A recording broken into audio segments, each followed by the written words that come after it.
Fala pessoal, o meu nome é Iago, aqui do canal Historiando, e a videoaula de hoje será sobre o povo Azteca.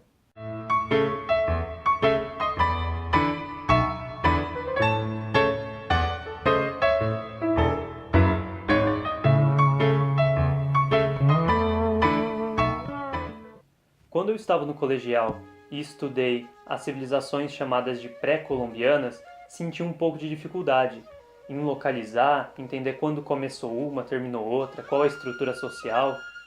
Pensando nisso, preparei para nós 3 videoaulas separadas sobre cada povo. A de hoje então será sobre os astecas e na sequência incas e maias. Vamos falar então do início do povo asteca. Nós sabemos que eles foram quem deram origem aos nossos irmãos mexicanos. E quando surgiram? Em 1124 ocorre a queda do Império Tolteca e de sua capital Tolula. Com isso ocorre uma fragmentação política, surgindo cidades-estados, como por exemplo Tenochtitlán, que virá a ser a capital dos astecas. Tenochtitlán surge em 1325, como uma sociedade igualitária e simples. Porém, em 1434, faz alianças com Texcoco e Tlacopan. Com isso, forma-se a Tríplice Aliança, e aquilo que nós chamamos de Confederação Azteca. Por que confederação e não império?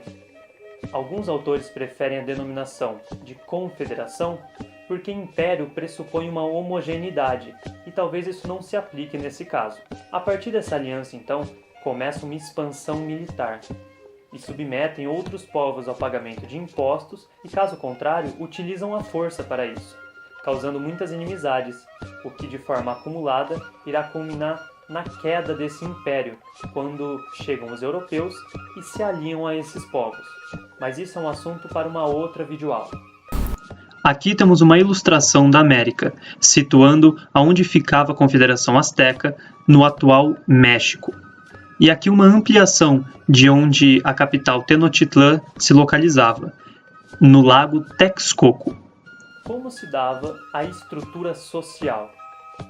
Na base dessa estrutura, tinha-se o que nós conhecemos por escravos, chamados tlacotli. Quais eram os direitos e os deveres? Bom, os escravos tinham direito à moradia, alimentação, poderiam inclusive comprar outros escravos, e eles passavam a ser escravos ou por serem prisioneiros de guerra, ou por vontade própria, ou por alguma punição de ter cometido algum crime.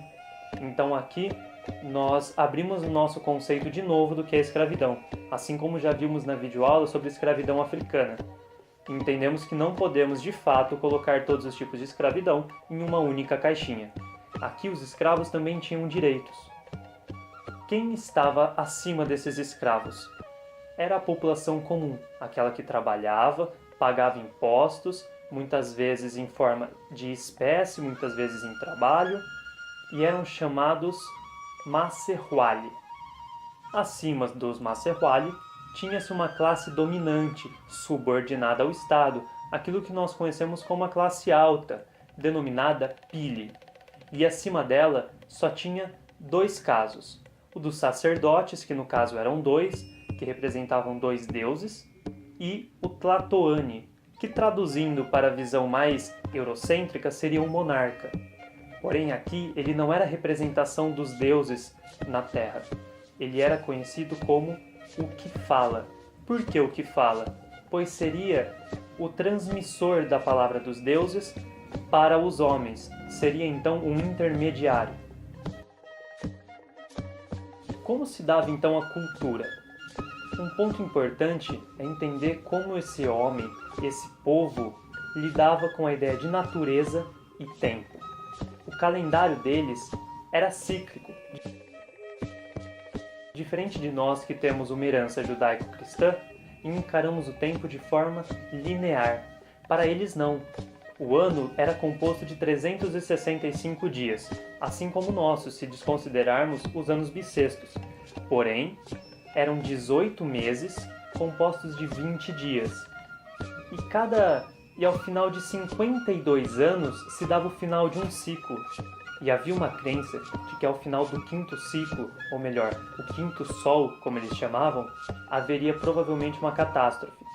Curiosamente, isso se dá com a chegada do europeu.